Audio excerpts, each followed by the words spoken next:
Hey Mandy, thank you so much for the comment. I miss you too dearly, and happy to connect with you here. Yes, so wanted to just invite everyone to follow the thread of this conversation and go back to the post. It has to do with trauma caused by unacknowledged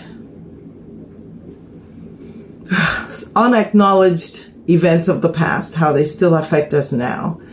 So the post is triggering. I'll give you fair warning, but check it out.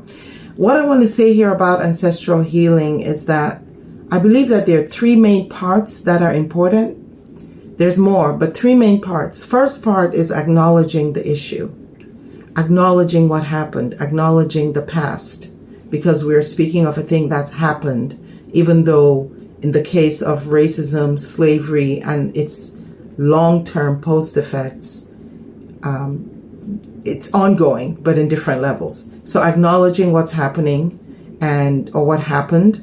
And right now, there are many, many people who want the history books to be completely thrown out and banned, and Black history in the Americas to just not exist. Like, we're going to tell you what you can have, and you can take that, because they want their children, and even our children, unless we tell them different, they want their children to only be told a certain version of historical facts, which most of it is really not true.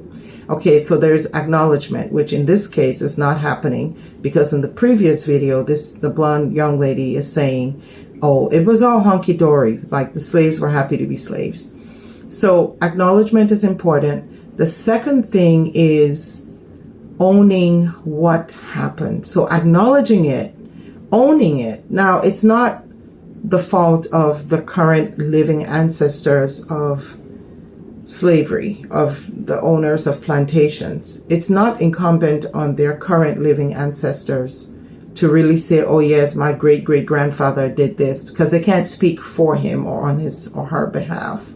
What they can do is acknowledge the pain that it caused, acknowledge the benefits and the systemic support that exists on their behalf as a result of those previous actions.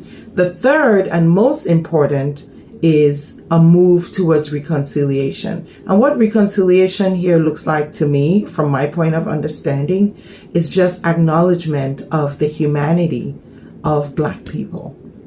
We have a right to be here. We have a right to be happy. We have a right to the life we choose. And for the majority of us on earth, we just want to live in peace. So